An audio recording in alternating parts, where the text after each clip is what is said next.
why would anyone use this technology? We were doing so well with React Native. Why Flutter? Bullet.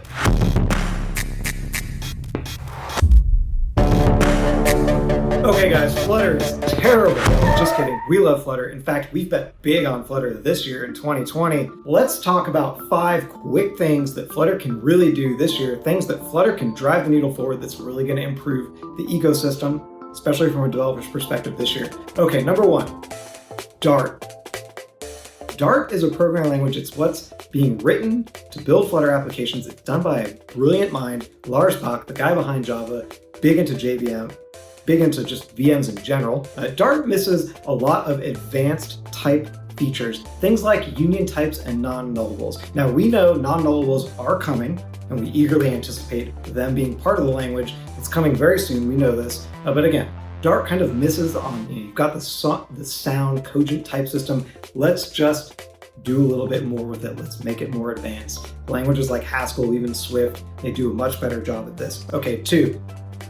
The Flutter community. While it's growing, it's still incredibly small compared to something like React Native. Now, React Native has been around a lot longer. Good news there is pretty much anything that you're gonna wanna build, chances are someone's already contributed a little bit of something that you can pull in, and you can glue it together with what you have to do what needs to happen.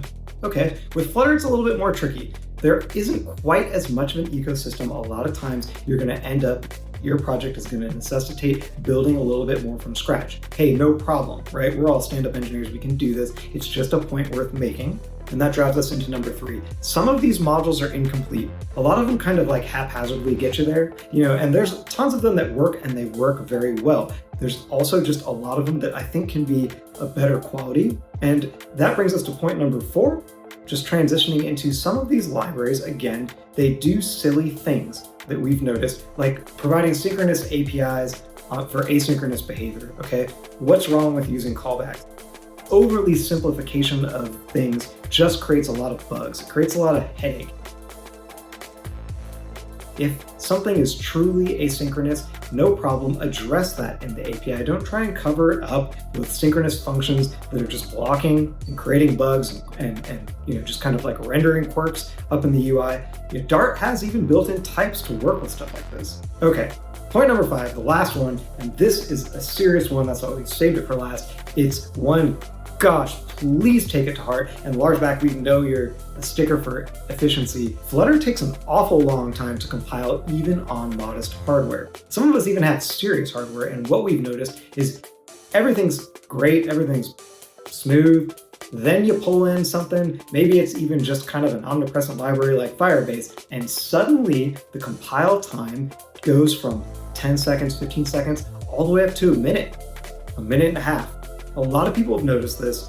It's a pain point for sure, and it brings up another question. It really begs if you're on battery power, good luck with this. My gosh, now you're talking about, 6-hour battery lasting 2.5 hours, right? Just because of these compile times, they take a long time, and it's something that ought to be addressed. There's even, let's say you love types and you love the type safety, there's a couple extra little things you can pull in. And again, they all just kind of go down that same path of, well, now the app takes a lot longer to compile.